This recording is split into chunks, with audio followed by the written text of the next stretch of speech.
The cell. Imagine shrinking down, smaller than a grain of dust, until you enter a living cell, buzzing with activity. A cell is the smallest unit of life, where every structure has a specific shape and a vital purpose. The cell membrane is the smart boundary of the cell. It protects, controls, and communicates. It wraps around the cell and decides what comes in and what stays out. The cell membrane protects the cell, just like a fence protects a playground. It is selectively permeable, controlling exactly what enters and leaves while protecting the internal environment. Helpful things like oxygen, water, and nutrients are allowed in.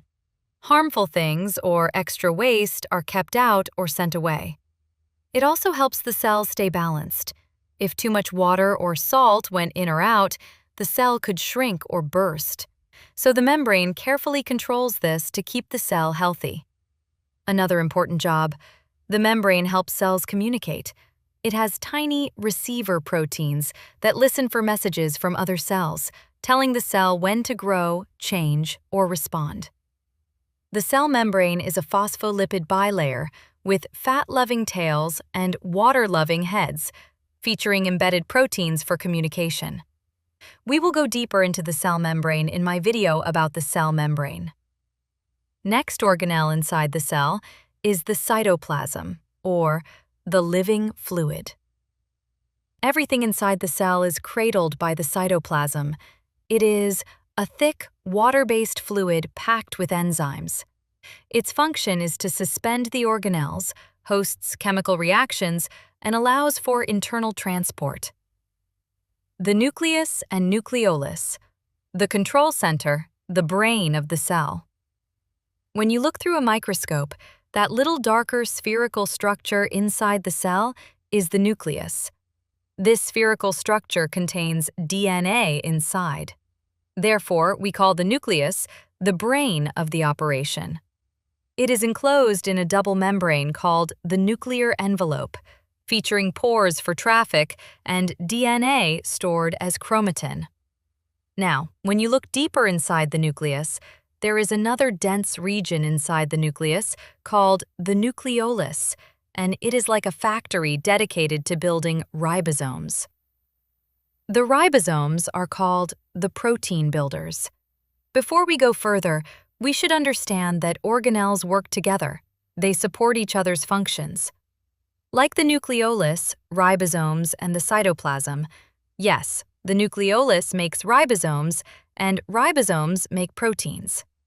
To describe this action more accurately, the nucleolus does not build whole ribosomes completely by itself, but it produces ribosomal RNA, or rRNA. Then it assembles ribosomal subunits, which are protein plus rRNA pieces. Those subunits then leave the nucleus and become functional ribosomes in the cytoplasm. Then, the ribosomes read genetic instructions, the mRNA, and assemble amino acids into proteins. Remember, ribosomes are the cell's protein factories. And while building the proteins, they translate genetic code into the proteins that do nearly everything in your body. The next organelle is the endoplasmic reticulum. The ER is a network of folded membranes connected to the nucleus. It acts as both a transport system and a production center inside the cell. There are two types, the rough ER and the smooth ER, and their structure explains their function. Rough ER is the protein assembly line. It is a flattened membrane sac studded with ribosomes. This makes it look rough under a microscope and often located near the nucleus. Ribosomes attached to the rough ER build proteins using mRNA instructions. Also, misfolded proteins are corrected or destroyed by the rough ER. Now, remember, the rough ER doesn't make proteins by itself. Ribosomes do. Rough ER provides a workspace, a folding chamber, a correction center, and a transport starting point. Now, the smooth ER is the chemical laboratory. It makes phospholipids for cell membranes, hormones like steroids, and breaks down drugs and toxins, and makes harmful substances easier to remove. Now, the Golgi apparatus and vesicles. The Golgi apparatus is like the cell's post office because it sorts, labels, and packages proteins into vesicles, small membrane bubbles that act as delivery trucks. The next organelle we study is the vesicles. The vesicles are small sacs inside the cell that are surrounded by a membrane. I began the lesson by introducing the cell membrane, and I have a separate video going deeper into the membrane with facts which you must know. Now, back to this next organelle called the vesicles. They store, move, and sometimes help break down materials. Surrounded by the same phospholipid bilayer as the cell membrane, vesicles act like shipping containers, carrying proteins and lipids between organelles or transporting them to the cell membrane so they can be released outside the cell. Vesicles are bubbles that move materials to their final destinations or out of the cell entirely. Okay, let's continue. Mitochondria generate ATP, the energy currency of life. They feature a double membrane. Yes, I said double membrane, with internal folds called cristae. Through the process of cellular respiration, mitochondria produce the energy necessary for the cell to function. Now for the lysosomes and peroxisomes. We can call them the cleanup crew. Lysosomes are the recycling centers, using enzymes to break down waste and old organelles. Nearby, peroxisomes act as detox units, using oxygen to neutralize harmful toxins like alcohol. The cytoskeleton, the internal framework. It is a web of thin protein fibers forming tracks across the cell. The cytoskeleton provides the cell's structural framework. It consists of microfilaments, intermediate filaments, and microtubules.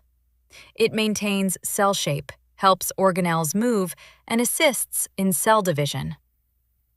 The vacuole, the storage tank of the cell. A vacuole is a membrane-bound sac that stores important materials inside the cell. Think of it like a warehouse or water tank. What does it store? Depending on the type of cell, vacuoles can store water, nutrients like sugars or salts, waste products, and toxins to keep them away from the rest of the cell. In plant cells, vacuoles are giant. In plant cells, the vacuole is usually very large, often taking up most of the cell's space. This large central vacuole stores water, maintains internal water pressure, helps the plant stay firm and upright. So in plants, the vacuole is not just storage, it's also part of structural support. Now, animal cells have smaller vacuoles. They still store materials and help manage waste, but they don't usually control shape the way plant vacuoles do.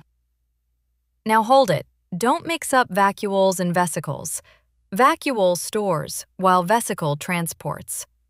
Both are membrane-bound sacs, but their jobs are different. Now for the plant cell organelles. Plant cells carry extra equipment, a cell wall for rigid protection, chloroplasts for photosynthesis, and a drive, as discussed earlier, a large central vacuole for water storage. Chloroplast. A chloroplast is a membrane-bound organelle found in plant cells that carries out photosynthesis.